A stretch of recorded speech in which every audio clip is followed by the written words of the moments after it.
Okay, next in the testimony series, a man at Huachuca prison who has died 4 times. So let's go ahead and read this one. There was no pain, only calm and peace as he floated downward. I felt serene and blissful, he says. I became weightless and looked down and saw my body below me. There were bright lights around my body, and I was lifted up to a place where I saw the brightest of lights and colors I cannot describe. I saw arms reaching out to me in a welcoming way. As I moved closer to this figure that was clothed in light, I felt joy, peace, happiness, and acceptance, feelings that I had never felt before. I was home with my Jesus. While married to his second wife, he invited some friends to go hang out at a remote lake. They all got wasted, and the men decided to swim across the mile-wide lake. The guys took off swimming, but both friends turned back. He made it to the middle of the lake, exhausted, and he tried floating a while. He noticed his wife on shore frantically waving her arms, and he laughed and waved back, and that was all he remembered after starting to go under. Eternity has no time, but on earth many minutes passed. In a flash, he went from the best he had ever felt to the worst. He was back in his earthly body and spitting out water. He saw his wife crying and 2 strangers walking away. Somehow, 2 Fort Bragg soldiers were on the other shore of this remote lake, and they had seen his wife waving her hands. They swam out and pulled him to shore. They did CPR and brought him back to life. He told his wife he didn't want to come back. He wanted to stay where he was. After that time, he never spoke about this death until now.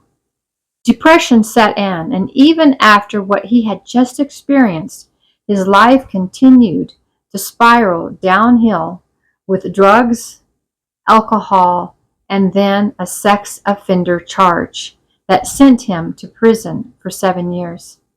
However, while in prison, he rededicated his life to Jesus and made him Lord of his life. He started seeking God's will over his own. He repented of his sexual offense and never had those thoughts or desires again. His selfish nature started changing, and he no longer had drug or alcohol issues. He knew that as long as he followed Jesus and sought to do God's will, he would do well.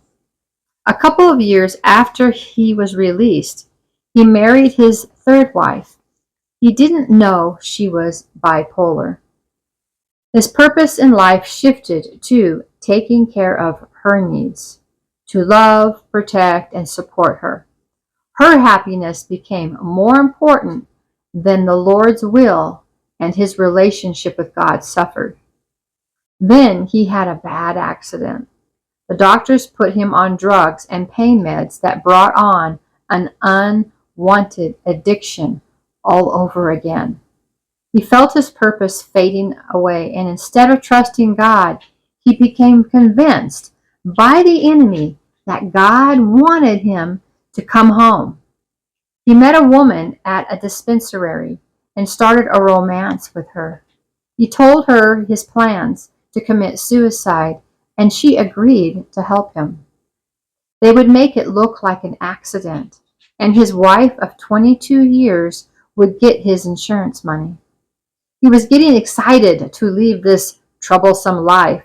However, he failed to tell his probation officer that he had a girlfriend, and his probation was revoked, and he was sent to prison again.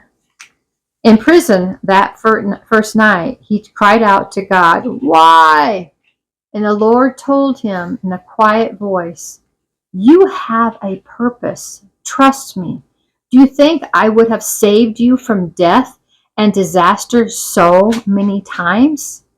He had also died from alcohol poisoning, a motorcycle accident, and a heart attack. All right, and so the Lord said, do you think I would have blessed you so many times and saved you from disaster if I had, and so abundantly blessed you if I had no purpose for your life? The Lord said to him, I love you, and reminded him that he had never left him since he had given his heart to him at a Billy Graham crusade when he was 10 years old, and had always been with him.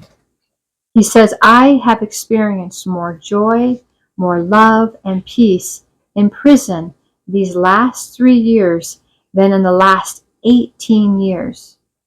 His Spirit lives in me, and my desire is to serve Him and help others. He has started sharing his life with others, and recently started writing worship songs and singing and playing guitar as part of a worship group for services here at Huachuca Prison.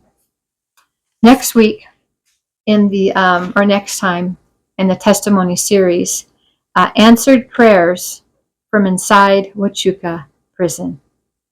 Until then, bye-bye.